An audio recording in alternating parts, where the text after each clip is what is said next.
Ever wonder how deep-seated corruption has become in our political system? This is not a recent issue, but one that has been intertwined with our history for centuries. Let's take a journey back in time. Our story begins during the Spanish colonial period. The seeds of corruption were sown, fertilized by the system of governance the Spaniards implemented. The encomienda system, where land and indigenous people were granted to Spanish settlers, essentially set the stage for a society where power and wealth were concentrated in the hands of a few. This laid the groundwork for a culture of corruption and abuse of power that would persist for centuries. Then came the American colonial period. The Americans brought with them their own set of governance practices. But the problem persisted. One notable scandal from this era was the Friar Lands scandal, where vast amounts of land were sold to American corporations and individuals at suspiciously low prices, raising questions of bribery and corruption. In the independent Philippines, corruption scandals became more high-profile, more public. The Stonehill scandal in the 60s, the infamous Marcos regime's plunder in the 70s and 80s, and more recent scandals involving public funds, all serve as stark reminders of this persistent problem. Each era brought with it its own brand of corruption, its own set of scandals, but the common thread was the misuse of power for personal gain. Through the years, our political system has been marred by a culture of impunity, where the powerful often go unpunished. This is not to say that the entire history of the Philippines is a saga of corruption. There have been periods of progress, leaders of integrity, and reforms implemented. But the persistence of corruption, the prevalence of it in our history, is a reality we cannot ignore. As we have seen, corruption is a problem deeply rooted in our history. It's a problem that has been passed down from generation to generation, from one era to the next. But understanding our past is the first step towards forging a better future. Let's continue this journey together. One cannot discuss corruption in the Philippines without delving into the infamous Marcos era. This period, spanning over 2 decades from the late 60s to the mid-80s, was a dark chapter in the nation's history. It was a time of unbridled greed and power abuse. At the heart of this era was Ferdinand Marcos, a man whose name was synonymous with corruption. His regime was characterized by ill-gotten wealth, amassing billions of dollars through various illegal means. An elaborate network of shell companies, fraudulent land deals, and embezzlement of state funds were just a few of the avenues through which this wealth was siphoned off. But financial corruption was not the only blight of the Marcos era. Crony capitalism was rampant.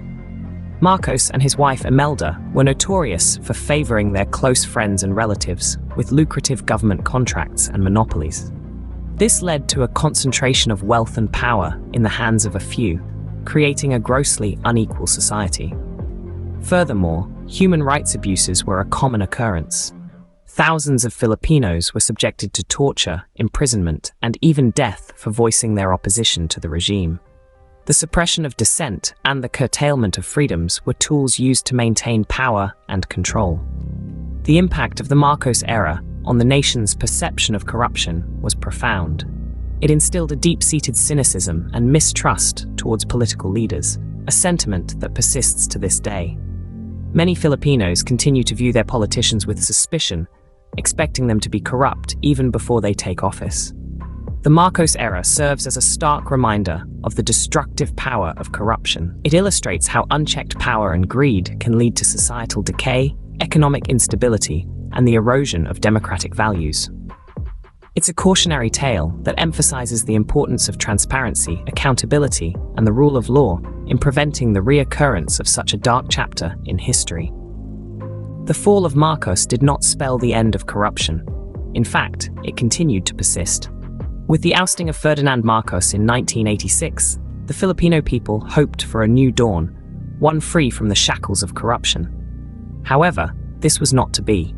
The post-Marcos era was marred by a series of corruption scandals that shook the nation to its core. First, there was the infamous Estrada plunder case. Joseph Estrada, a former movie star turned politician, was accused of amassing wealth illegally during his presidency. He was alleged to have taken kickbacks from illegal gambling operations and tobacco excise taxes, causing public outrage and leading to his impeachment. Then came the Arroyo scandal. Gloria Macapagal Arroyo, the 14th president of the Philippines, was embroiled in a corruption scandal involving the misuse of funds from the Philippine Charity Sweepstakes Office. The allegations were so severe, they led to her arrest and detention. But perhaps the most shocking of all was the pork barrel scam. This involved a number of politicians who allegedly siphoned off billions of pesos from the Priority Development Assistance Fund, a fund meant for the country's most impoverished regions. The scam sparked nationwide protests, with the public demanding accountability and transparency from their leaders. These corruption scandals have had a profound impact on the Filipino people. They have eroded public trust in the government, fueled a sense of disillusionment, and increased the demand for change. The people of the Philippines are tired of the rampant corruption that has plagued their country for decades. They yearn for a government that is transparent, accountable, and truly serves the interests of its people. Yet, despite this public outcry, corruption still remains a deeply entrenched problem. It continues to pervade every level of government, undermining the country's development and the well-being of its citizens. Despite the public's demand for change, corruption remains a perennial problem. In the face of rampant corruption, numerous efforts have been made to combat it. In the Philippines, several initiatives have been launched to fight the corruption that has plagued the country for decades. One of the key institutions in this battle is the Office of the Ombudsman, an independent body mandated to investigate and prosecute government officials accused of crimes, particularly graft and corruption. The Ombudsman has been instrumental in holding public officials accountable for their actions, a vital step in restoring public trust. However, despite its efforts, it has faced numerous challenges, from the complexity of corruption cases to the deep-rooted culture of impunity that shields the guilty. Another critical player is the Sandiganbayan, a special appellate court. It's tasked with trying and deciding corruption cases involving high-ranking officials. The Sandiganbayan has been successful in delivering justice in several high-profile cases, but its work is often hampered by lengthy trial periods and procedural delays. To bolster these institutions, the Anti-Graft and Corrupt Practices Act was enacted. This law criminalizes numerous forms of corruption, from bribery to embezzlement, and provides penalties for those found guilty. While this act has been a crucial tool in the fight against corruption, its effectiveness is often undermined by enforcement issues and a lack of political will. In addition to these formal mechanisms, there have been various civil society movements and initiatives aimed at promoting transparency and accountability. These grassroots efforts have played a significant role in raising public awareness and fostering a culture of integrity. However, it's important to note that while these initiatives have yielded some victories, they are not silver bullets. The fight against corruption is a complex and arduous one. It requires not only robust institutions and laws, but also a collective commitment to uphold integrity and reject dishonesty at all levels of society. While these initiatives have had some success, the fight against corruption is far from over. The journey is long and the road is winding, but every step taken is a step closer to a Philippines free from the shackles of corruption.